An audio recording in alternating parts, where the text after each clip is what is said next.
At SmallCapPower, we're with Peter Espig, President and CEO of Nicola Mining. Peter, thank you for being here today with us. Thank you for having me. So let's go over some key facts about Nicola Mining. I think it's a very unique company in that we have significant exploration upside, but that said, we're based on fundamentals of operations. We have a mill site that will begin operations again in this quarter, and last quarter we produced 1,500 ounces gold and approximately 9,000 ounces silver. We also have the Treasure Mountain Silver property, and we have Thule Copper. We're a company that has both the upside as well as the stability. What are some facts about the mill that make it stand out in BC? I think the mill is very unique because as especially people in British Columbia understand that receiving a mine permit is not as complex as receiving the processing or the milling permit. And the reason is because if you have an underground mine, the environmental impact is not as great as it is, or as large as it is as processing the material. So what we have is we own the land outright. We paid $8 million, we own it freehold. And the mill itself and the tailings facility sits on top of former waste dumps from another mine site. Our permit, M68, allows us to accept mill feed from anywhere in British Columbia, subject to informing the Ministry of Mining. So what we have is we have the ability to take these smaller projects and bring them forward to production. Right, and currently, is it cash flow positive or? Well, currently that's a difficult question, but because currently we're in the middle of doing upgrades. But when the mill is operating, it is cash flow positive. So I understand that your mill is a large complex. You've invested over $30 million into it. How do you avoid mistakes when operating? The mill is a very large mill considering for the amount that we are processing right now, but it was really constructed for expansion.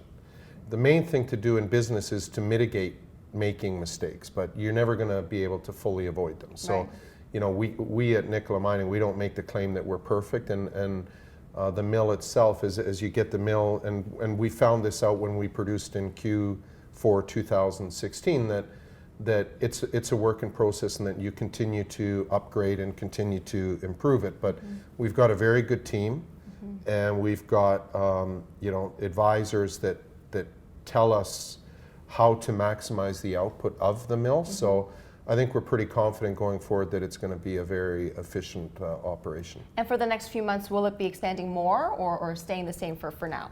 We're in the process right now of entering into a long-term agreement. Right now our capacity is sufficient to service that agreement, and that's something that we've been doing upgrades to get to this point.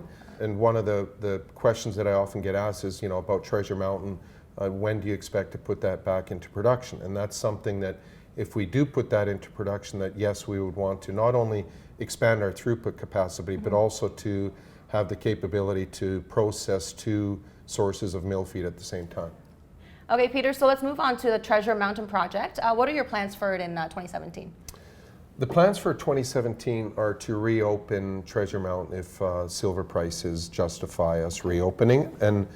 And just a key point here is that in 2013, when the Treasure Mountain mine, when we put it into care and maintenance, at the time silver was $13.90 an ounce and the Canadian dollar was $1.05 to the US dollar. And even at that time, the mine was still profitable. And so, but what we decided to do is we thought that rather than depleting our own resource, it made sense to accept mill feed from high-grade gold producers. We will review it. I think right now silver it's between $18 and $19. It looks like it's heading in the right direction, and we'll continue to monitor that monthly. Very good. Now moving on to copper. You said that the Thule Copper property has caused market excitement. Why is that so? Well, anytime you have a drill hole where you have 85.92 meters grading 1.1%, which is very unique in Canada, that you're going to cause excitement. And I think what the market is, especially copper people are starting to really understand, is that Thule Copper is a very special property. Thule Copper is the historic Craigmont mine site, which is the highest grade copper mine in the history of Canada. So, and it's the old adage where people say, if you want to find a new mine, look where the old mines are. Right, the historical time. Exactly. And so what we were able to do is last year was the first time that since 1960s where you actually had one group essentially control the whole property. And that's what we've done. So we drilled a hole in September of last year. We announced it, and the results were obviously very exceptional. And then we assayed a historic hole that was never assayed, and that was 116 meters, grading 0.54%, which included 12.5 meters of material that was missing, which we had to give a value of 0. So the grades are very high, and now we're gonna, and that's what our program for the summer is to continue to conduct exploration on Thule Copper. Right, and can you say confidently that Nicola Mining is set apart rather from other junior mining companies out there because of the historical tie? What makes us unique is that we have cash flow opportunities, plus we have exploration upside. Right. And a lot of our peers are focused on the exploration upside. And overall, what do you think about the copper market, and where do you see the prices going in the next few years? Well, I'm not a commodities analyst, but and the one thing I will say about copper that is easier to understand, for example, than gold and silver prices, is that gold and silver are 95% of the gold and silver markets are based on derivatives or paper trading, not the physical. Copper is very unique in that you have significant usage. We kind of know what the production rate, what the production is going to be up until 2019. So right now we're about 20 million tons a year production. Up to 2019, that's going to go up to 25 million tons. We know that Chile produces about a third of the world's copper. The largest copper producer in the world is the Escondida mine in Chile.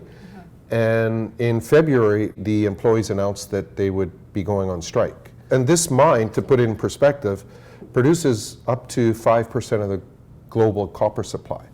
So if you take 5% out of the global copper market and you have a steady supply, you create this volatility. Now, we don't know if the strike will go on for a longer period, but I guess the point here is that, we think we know what the supply is, but there are variables within that supply. And as far as the demand, people think of copper as the red metal, but it really is the green metal, because copper has, for hybrid vehicles, so your typical mid-sized car will have about 50 pounds copper.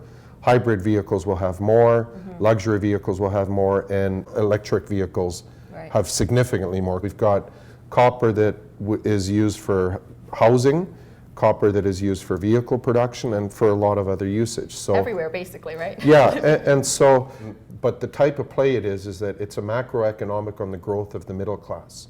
And I think what we're seeing in the world right now is we're seeing this expanding middle class, and that really bodes well for the price of copper in the long run. Interesting. And are there any other companies in Canada that are producing copper in a significant way right now? Well, we're right beside Highland Valley Copper, which is Canada's largest copper producer. And what's the status of your offtake agreement with Teck Highland Valley Copper? The agreement that we have with Teck is the exploration and material purchase agreement, and that's with, it's Highland Valley Copper, which is a subsidiary of Teck Resources. But and this is, I think, very important for all mining companies, is that we plan on exploring the historic waste dumps, which we have about 80 to 90 million tons. But we don't want to just push that forward without having solid relationships with our First Nation counterparties. So we're in the process of having our discussions, and as this moves forward, I expect this year that we'll go into the exploration side of that, and then we'll create a plan of what to do with the material going forward, and that's the material that the waste dumps where we have that 40 cents per ton. Yeah, to take that. That's good that you mentioned your relationship with the people around the property. What is it like, and how significant is it that if you are close with them, how important is it? Well, I think it's important from not just a corporate perspective, but also a moral perspective. Even though we're a small company, one, we pride ourselves on minimal environmental impact. And we do that because our line tailings facility first of all, our facility is lined, and it's essentially a dugout pool in a historic, milled waste area. The environmental impact is minimal, and the community around you is very important as well, because as we benefit, the community should benefit. And if the community benefits, everybody's happy. So that's something that I think is very important for any company. Really good. Well, Peter, thank you for taking the time today. Thank you. To learn more about Nicola Mining, you can go to their investor hub on smallcappower.com.